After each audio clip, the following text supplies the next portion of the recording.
Welcome to chess, ladies and gentlemen. All right, man. I made it all dramatic, but yes. So we do have. Actually, they played round 7, 8, I believe 9 and 10 already, like all today. So it must have been like an Armageddon, blitz type of situation. But I do have the round 7 game for you guys between Shankland and Wesley. So I appreciate everybody very much for coming by. All of my people that are coming from the Philippines, I would say mabuhay. Kumusta na aking makaibigan? Masaya kong kiri kang muli. Hello ulit. I appreciate you guys very much for stopping by. Maraming salamat aking makaibigan. So I appreciate you guys very much for stopping by. Magandang umaga, magandang hapon. I think most people are going to watch this in the morning and the afternoon. It is almost 10 a.m. Let me see. Spring forward. Yeah, so 13 hours ahead, so it's almost 10 a.m. in the Philippines. So, yeah, I appreciate you guys very much for stopping by. But if you guys are ready to go, let's take a look and see what we have for this game. So we got D4, and this is actually going to have like a special place in my heart because I actually played this same opening myself. I like to think I play it pretty good. Like I could like, maybe, get a nice little game between me and these guys. But we do have knight to F6. We got C4. E6, and then, like I say, my personal favorite, knight to F3. It just kind of delays a Nimzo Indian. It doesn't have quite the same ring to it if you do play the bishop down here now, because, I mean, you can just kind of block and, you pretty much get what you want as white. But we do have D5, and we have G3, the Catalan. And, of course, they're going to kind of vary at a certain point from what I personally play. But we do have bishop to E7. Bishop comes to G2. We got castles, which probably about 80% of the games that you see in the Catalan are going to go this way. And then it starts to branch off at this point. You have a lot of different moves. You have pawn takes C4. You have some A6s. You got C6, B6. It just kind of depends on like what what exactly you want to get into. So one of the best things to do is actually just to take here, and then you can allow white, to kind of decide how they want to try to defend the position. There are a few moves.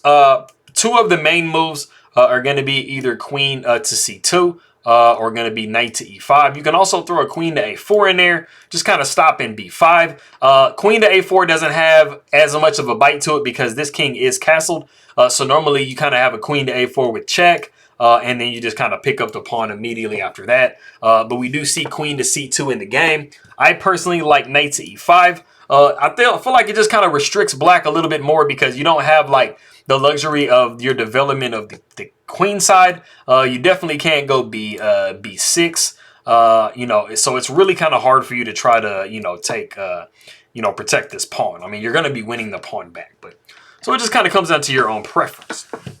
So we do see queen to C2, like I said. We got A6. And, if you just kind of fall asleep and just play something lazy, let's say like king to H1, you're going to see B5. And then you have the ability to play the desired C6 and bishop to B7. So definitely don't do that. So Shankland does go A4, just preventing B5 from coming. Because like I said, I mean, the issue with black is, how to kind of get their pieces in the queen side developed. So we do see bishop to D7, queen takes C4, and then we kind of have like a Fort Knox situation with the bishop coming onto C6. Preparing to meet, any knight movement with just capturing the bishop here on G2. The bishop does come to G5. We see knight B to D7. We see knight to C3. Got H6. Bishop comes back to D2. We have A5. It was not as desirable to allow white to go A5 themselves because this pawn, whether it's here or here, is still restricting the movement of this pawn. And it's just kind of freezing, your queen side a little bit. So, just to kind of give black a little bit more space, they go A5. So the queen comes down to D3. We see bishop to B4. And I mean, pretty much both sides have pretty much done what they've needed to do. The queen just kind of needs to get developed, maybe to E7 or somewhere. And black has pretty much done what they needed to do. But, both sides have loose for their king, so they're looking good. So we see rook F to E1, and then we see the novelty of the game, which is rook over to E8. And like I always say, I mean, it's crazy because like the most natural moves. Am I blurry? How long have I been blurry? Come on, son. Okay, this is annoying. Come on. Thank you. Hopefully I wasn't blurred for very long. I mean, I've only been, well, 5 minutes, but anyways. So yes, hopefully that's not that huge of a situation. But like I always say, it's always strange when you have like the most natural looking moves as a novelty, because I mean, rook to e8 seems super duper natural. You know, you're just trying to put the rook on a file that might become open at some point. You're just giving this pawn some support, especially if you want to try to push it at some point. So anyway, that is the novelty of the game. We do see queen down to c2. Bishop takes on f3. We see bishop taking f3. We got c6. This is pretty much always going to happen, c6, because you want to kind of blunt this bishop a little bit because it is just too beautiful on that diagonal. Rook e comes to d1. We see queen to e7. Bishop comes to e3. Rook a comes to c8. And then we see knight down to a2. And, I mean, this is kind of a point in the game where knight to a2 is just a little idle. It doesn't really attack anything. The bishop is just going to retreat. You're kind of hoping that you can attack the bishop will retreat, and then you can just like sneak an attack on this pawn, and it's just going to get won. But, I mean, that's just never going to happen. So, basically, the bishop comes back to d6. You see bishop to d2. Bishop comes back to c7. So, as you can see, I mean, you could have also played b6. I'm not sure how, you know, if... Probably bishop to c7 is better, but as you can see, I mean, black doesn't have any problems. And I mean, the knight is pretty much going to have to come back to c3, so I'll speak on this in a second. So the knight does come back to c3. Bishop comes back down to d6. We see e4. And then the problem with pushing e4 in some of these positions when you have like a Slav or semi-Slav or Catalan or something like that is e5. E5... You really want to get e4, e5 in, but when black plays e5 themselves, they pretty much just kind of blunt your whole goal. So it can make it a little bit annoying. And so you kind of have to do something here. You know, maybe retreat the knight back to e2 or, you know, just capture here. So we do see knight coming to e2 in the game. We see bishop down to b4, and then the bishop does come back to e3. And something I did want to kind of talk about for a second is, like, okay, so let's go back to what we had here. Okay, so like I said, we did have this position here. And something I want you to notice is kind of how white is starting to kind of move pieces multiple times. Now, you know, when you're talking about wasting Tempi, you're not talking about it only in, you know, as far as the opening is concerned, but sometimes you can do it in the middle game. So what you notice here is, like I said, so we got the bishop coming up to e3, the rook coming to c8, knight coming down to a2, bishop retreating, and then we see the bishop coming back down to d2, the bishop going back to c7, the knight coming back to c3, then the bishop coming back to d6. And so, I mean, it's not like, you know, white is just going to get demolished for that, but these are things that you have to really be being careful about, moving pieces multiple times, because if you, when you look and think about it, I mean, white didn't really get anywhere by moving all of these pieces like that. You know, it didn't get the desired attack on this pawn. It didn't get the desired attack on this bishop. So really, white has just kind of wasted time, not really doing much to try to further their position. And this e4 move, like I said, just basically comes in e5. And I mean, you just really haven't gotten anywhere. So you want to try to be careful when you're coming up with plans that you're not coming up with plans that the opponent can just easily just like defend against and just like brush to the side. Going forward, we do see knight down to e2. We got bishop back to b4. Bishop comes to e3. We do have double bishops, and it's a somewhat open position, so we might want to keep those bishops on. We do see h3. Pawn takes d4. Knight takes d4. We see queen down to c5. And then we see queen to b3. And I'm going to be coming back to this position in a second. We do see queen to b3. The queen retreats back to f8, and then we see queen down to c2. But the position is not similar to what it was before, because knight to c5 comes, and unfortunately you have a triple attack on this pawn, and you have really no way to triple defend it. So I want to back up here. When you get to this position here, I would like for you to pause the video and see if you can guess what the best move in the position for white to play is.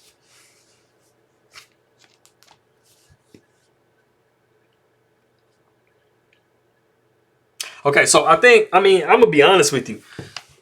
I don't even think I would have found this in the game. This just kind of looks like a move that just wastes time. But the move is actually bishop to g2. And basically, you're just kind of keeping everything the same. And you're kind of giving, you're kind of passing the move. And you're giving black the move. There's like kind of a little bit of a trap in the position. So if you're really as black focused on this pawn, that is good. So if the queen was to take on c2, the knight would take on c2. And you say, hey, man, I got me a pawn, dude.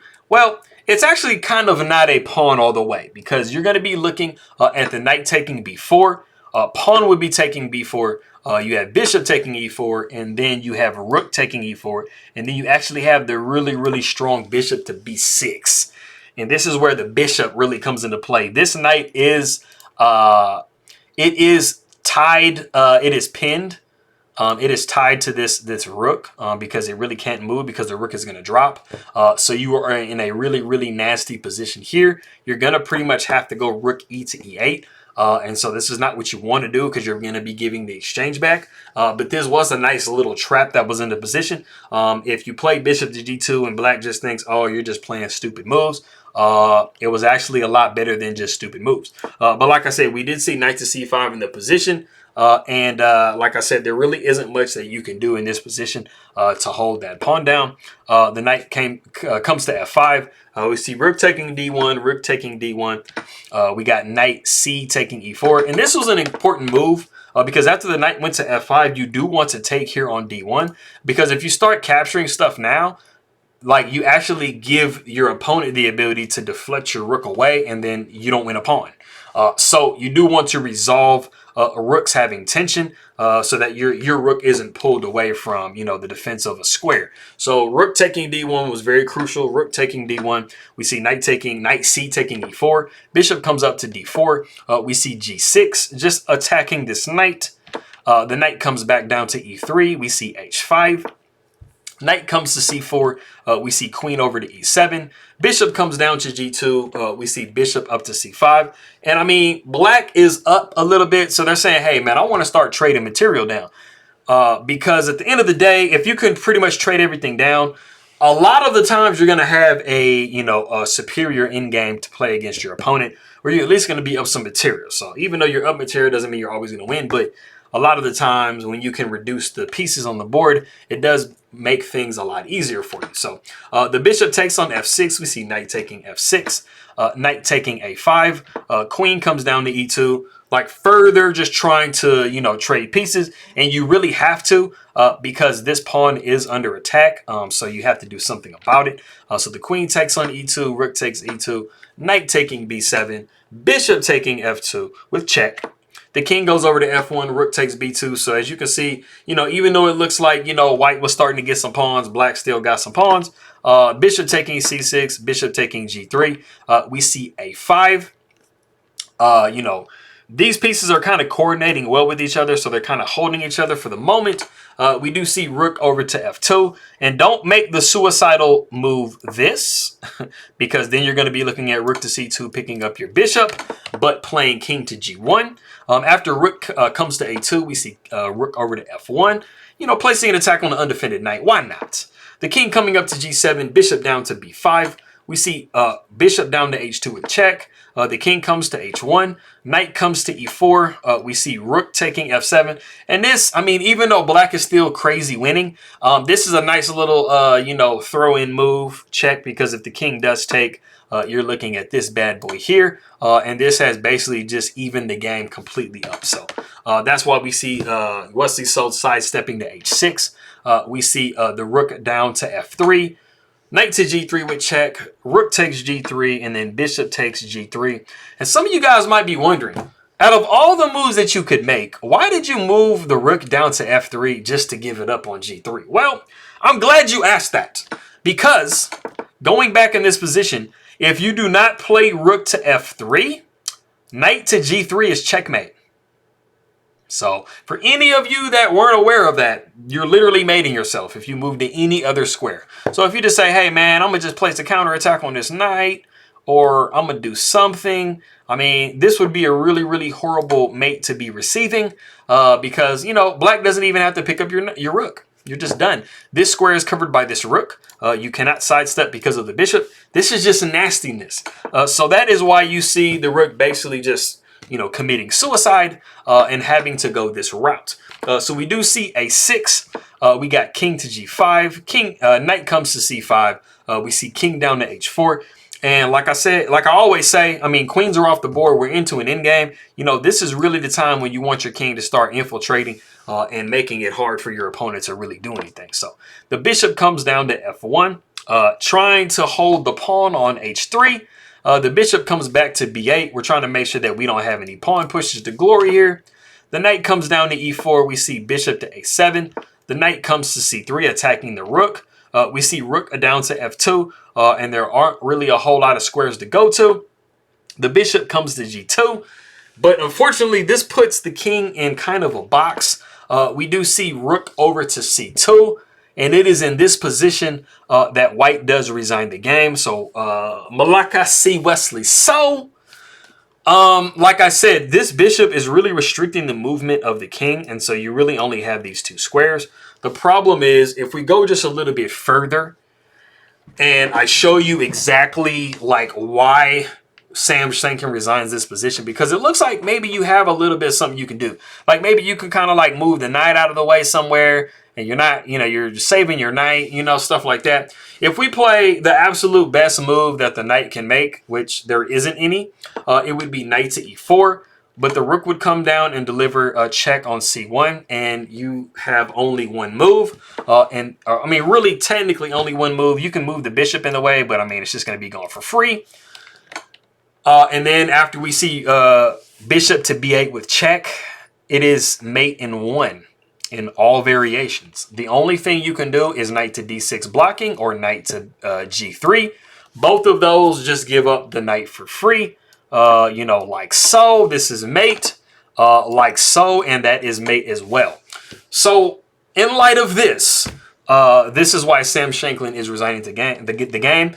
And what I told you before, this king, stepping up and, getting into a more attacking position, this is what basically made this possible, because this bishop couldn't have just landed here on its own. I mean, it would have had to have a pawn or a king or something going on. So always be trying to move your king when you are playing in end games. Once the queens are off the board, it is much safer. So I appreciate you guys very much for coming by. Maraming salamat aking makaibigan. Let me see. Makito tayo mamaya. Ingat lagi. And I'll see you guys next time.